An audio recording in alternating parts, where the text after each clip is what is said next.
In a tropical land with an ancient culture, where those who've worked the land for countless generations are dispossessed in the name of economic development, who will find a path to peace and justice? Only those with the courage of their convictions.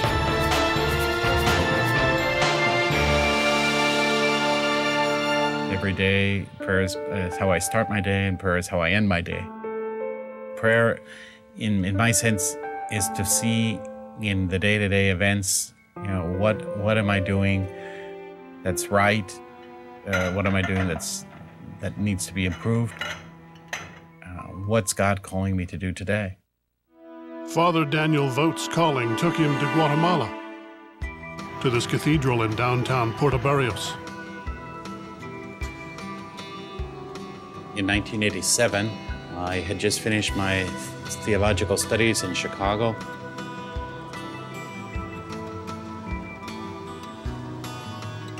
And had asked to come to Guatemala to work as a missionary, and was sent by the religious order to El Estor.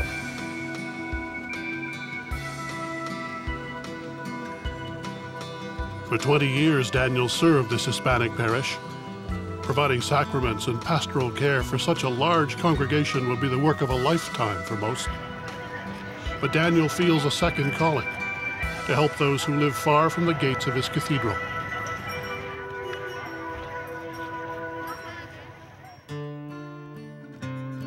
When Daniel traveled into the mountainous countryside, he encountered a people very different from the city dwellers.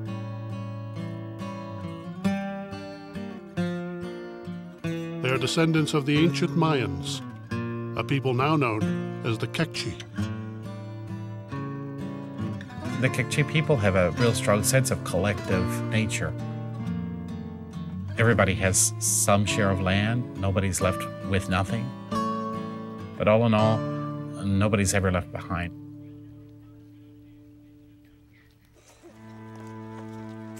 Daniel feels these hard-working farmers do not get the respect they deserve. Guatemala is a country that's 2/3 of its population is indigenous, and nonetheless, there's virtually no indigenous representative of at any levels of government. There's still a great deal of racism and exclusion of the indigenous people. Many people consider Guatemala to be an apartheid state. Daniel's outspoken views have not gone unnoticed by those who oppose change. I have been the subject of smear campaigns. I have received telephone threats, written death threats. I have had shots fired at my house while I was in it. One time a report was made, but that was broadcasted through national radio in Guatemala, that I had been kidnapped. The American Embassy years ago received an anonymous phone call saying that I had been killed. I'm not sure how far people might go.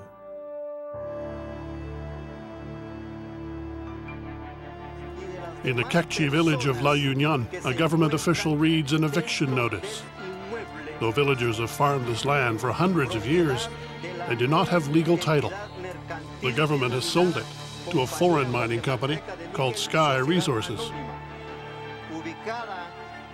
The authorities came in great number, over 600 police and soldiers combined, came to the villages, forced the residents out of their houses using tear gas, but then also having other people come along, hired by the company to tear down houses.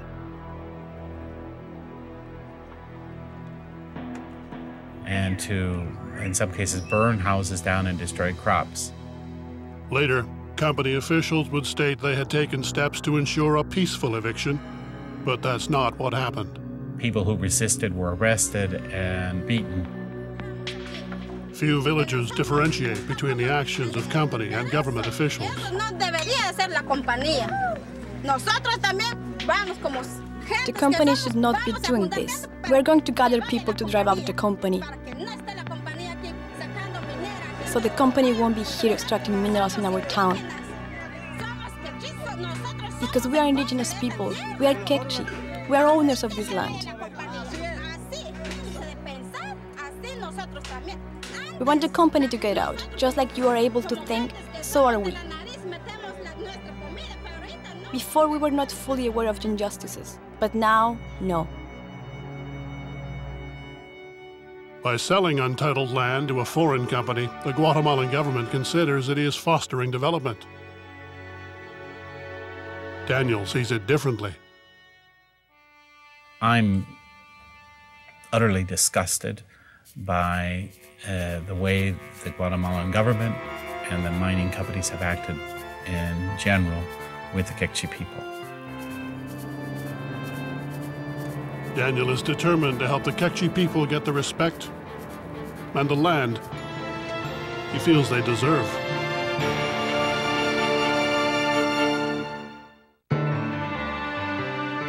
Father Daniel Vogt travels to a remote region of Guatemala to help native people who've been forcibly evicted from land they've farmed for generations. Land the government has sold to mining company Sky Resources. The Kekchi people feel that they're in danger to lose what little land they still possess after having gone through a whole process of more than 500 years of gradual loss of land and territory. Daniel's arranged a meeting with a potential ally at a cafe on nearby Lake Isabel.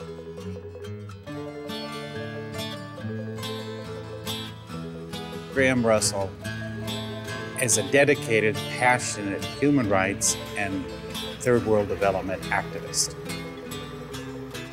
Hey, Dan. Hi, Graham. How you doing? Good to see you. Yeah. Yeah. Nice to be back here. Yeah, thanks.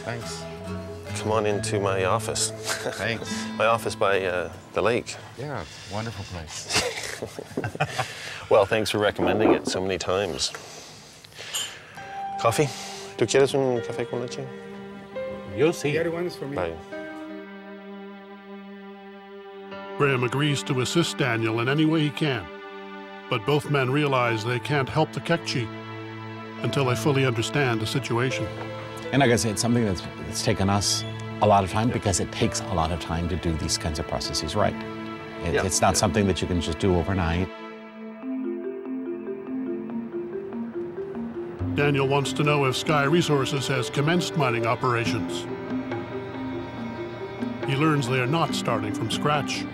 They purchased an existing facility from the mining giant Inco. You will find a huge abandoned complex of several hundred houses that have all just been left to rot. Then as you continue driving, you see the mine plant, which are several huge warehouse structures, these old smelting plant, the old conveying belts, offices, 2 chimneys that would be the equivalent of about 30 stories tall. Inco said historically that the cost of diesel, which was the fuel used to generate power to refine the nickel through the smelting plant, had risen so high that it made the mining not profitable enough. So the mine was mothballed from 1981 until the present date.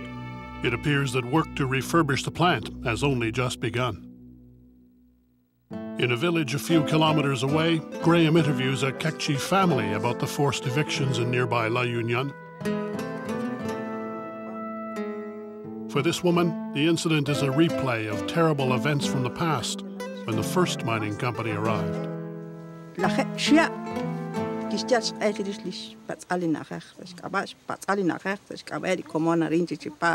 So we were all involved in the struggle for land 26 years ago when the company was trying to come in here. Modesta is haunted by one particular day. So that day, 26 years ago, her husband Pablo Bach had been visiting a neighborhood community, and he was coming home on a public truck when the truck was stopped by the judiciales, which are these paramilitary groups, and they forced Pablo Bach and his father Santiago off the truck. And that was when my husband, Pablo Bach, was killed. So his father, what he heard was the gunshots. He was forced off the truck, and it was later that they found the body of Pablo Bach. I was left alone with 4 children, and I had to make our living with 4 children. Pablo Bach's murder was one of thousands in the 1980s when the Guatemalan government, then a military dictatorship, attempted to eradicate the Quechua people to free up land for foreign investment. In the village of La Llorona, one night, a group of soldiers and paramilitaries arrived to the community, took all the men from the community out of their houses and forced them into a field where they were summarily shot and then buried in a hole. Many fear the nightmare is about to be repeated. Here with the forced evictions of our poor children here, and it's the same thing that happened before, forcing people off their land and burning their homes. Daniel meets up with Graham to compare notes in the village graveyard. And Pablo's buried here. It's a reminder of a tragedy both men are determined will not happen again.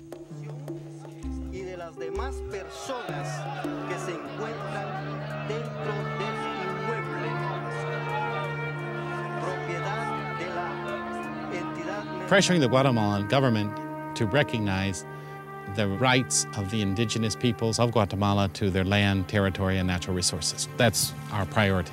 Right.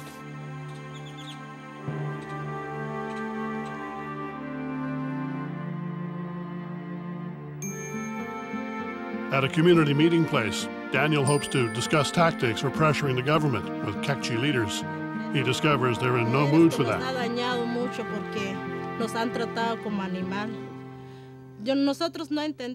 They have damaged us, treated us as animals. We don't know why. We need a piece of land where we can build our houses. We are poor people. They say they have offered employment, development, benefits for the village. Where is that now? The benefit is violent eviction.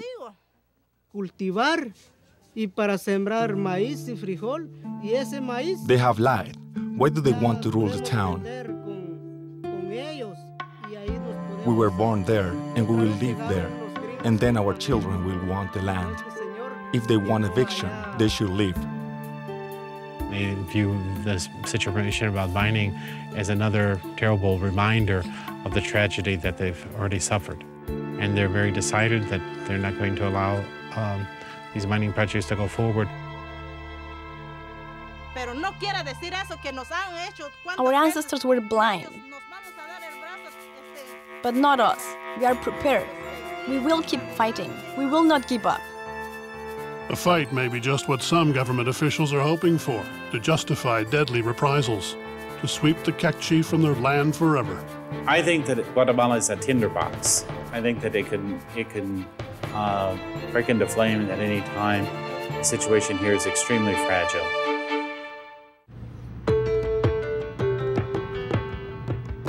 Father Daniel Vogt heads for a community meeting in a remote village in rural Guatemala, concerned that a conflict over land rights may turn violent. The Quechua people's land has been progressively taken away from them to the point that they basically live in small corners of what was originally their territory.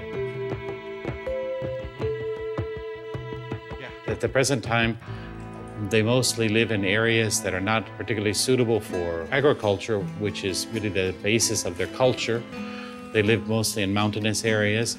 And now, given the recent interest in mining, many of the mountainous areas that the Quechua people inhabit have been the focus of mining exploration. That means that the Quechua people feel that they're in danger to lose what little land they still possess. The first one to give me the welcome, Ming.